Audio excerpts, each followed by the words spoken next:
జై శ్రీకృష్ణం వందే జగద్గురుం. భగవద్గీత మకరందము 15వ అధ్యాయము పురుషోత్తమ ప్రాప్తి యోగము. జీవుడు ఏ ఇంద్రియములను ఆశ్రయించి విషయములను అనుభవించునో తెలియజేయుచున్నారు. 9వ శ్లోకము. శ్రోత్రం చ చక్షుః స్పర్శనం చ రసనం గ్రాణమేవ చ అధిష్టాయ మనశ్చాయం విషయానుపసేవతే. ఈ జీవుడు జీవాత్మ చెవిని, కంటిని, చర్మమును, త్వగింద్రియములను, నాలుకను, ముక్కును, మనస్సును ఆశ్రయించి శబ్దాది విషయములను అనుభవించుచున్నాడు.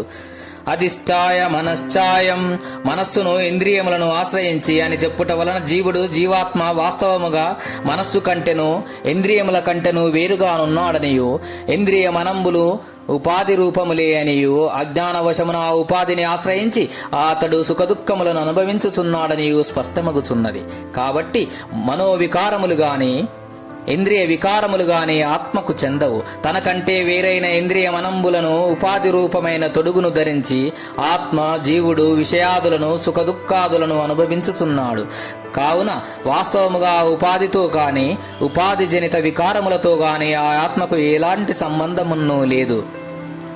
జీవుడు జీవాత్మ ఏ ఇంద్రియములను ఆశ్రయించి విషయములను అనుభవించుచున్నాడు. చెవి, కన్ను, చర్మము, నాలుక, ముక్కు అను పంచేంద్రియములను, మనస్సును ఆశ్రయించి విషయములను అనుభవించుచున్నాడు. ఈ ఆత్మను ఎవరు తెలుసుకొనగలరో ఎవరు తెలుసుకొనలేరో వచించుచున్నారు. భగవద్గీత మకరందము పురుషోత్తమ ప్రాప్తి యోగము 15వ అధ్యాయము 10వ శ్లోకము. ఉత్క్రామంతం స్థితం వాపి భూజ్ఞానం న గుణాన్వితం విమూఢానాను పశ్యంతి జ్ఞానచక్షుషః. ఒక శరీరము నుండి మరి ఒక శరీరమునకు బయలుదేరుచున్న వాడును, లేక శరీరమునందున్న వాడును, లేక విషయములను అనుభవించుచున్న వాడును, సత్వాది గుణములతో కూడిన వాడును అగు ఈ జీవాత్మను అజ్ఞానులు చూడజాలరు, తెలుసుకొనజాలరు. జ్ఞాన దృష్టి గల వారు మాత్రము చూచుచున్నారు, తెలుసుకొనుచున్నారు. అనగా ఆయా క్రియలు జరుపుతున్నప్పుడు అతనిని అజ్ఞానులు ఎరుగగా జాలరనియు, జ్ఞానులు మాత్రమే ఎరుంగగలరనియు భావము. భగవంతుడు మాకేలా కానిపించుకున్నాడని అనేకులు ప్రశ్నించుతురు. కాని సమాధానమును శ్రీకృష్ణమూర్తి ఈ శ్లోకమును నొసంగెను. నీవు జ్ఞాననేత్రమును ఆత్మానాత్మ వివేకమును సంపాదించినచో ఇచ్చోటనే ఈ శరీరమునందే పరమాత్మను దర్శింపగలవు అని భగవానుడు నుడుగుచున్నాడు. అతనికై దూరముగా వెతకవలసిన అవసరము లేదు. జీవుని యొక్క స్వశరీరమునందే అతన్ని కనుగొనవచ్చును. తినుచు త్రాగుచు అనుభవించుతున్న ఆ వ్యక్తిని వివేచనతో, సూక్ష్మ దృష్టితో, జ్ఞాన నేత్రముతో మనుజుడు కనుగొనగలడు. పశ్యంతి జ్ఞాన చక్షుషః. ప్రాపంచిక దృశ్య వాసన ప్రాబల్యము వలన అజ్ఞానులు అతని తెలుసుకొనజాలకున్నారు. అద్దమును ప్రపంచం వైపు తిప్పి పెట్టుకొనచో ముఖము అందులను కానరాదు.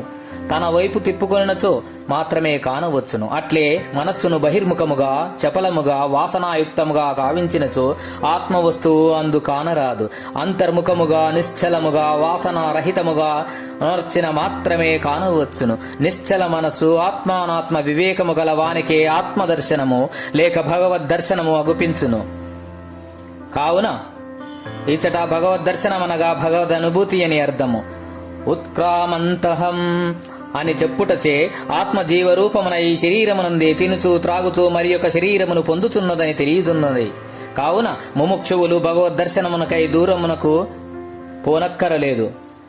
జ్ఞాన నేత్రముచే మహనీయులు ఆ ఆత్మకు తప్పక చూడగలుగుతున్నారని ఇచ్చట చెప్పుట వలన జీవితమునందు ప్రతి మానవుని యొక్క ప్రథమ కర్తవ్యము అవివేకమును పోగొట్టుకొని విషయ విరక్తి కలిగి మనస్సును బయటకు పరిగెత్తనీయకుండా చేసి జ్ఞాన విచారణ ద్వారా, హృదయ పరిశోధన ద్వారా లోనగల ఆత్మ నెరుంగుటయే అగును.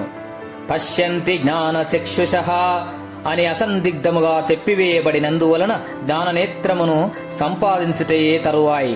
భగవద్దర్శనము జీవునకు లభించి ఏ తీరునని స్పష్టమగుచున్నది. అట్టి జ్ఞాననేత్రము లేనిచో జీవితము నిరర్ధకమే కాగలదు.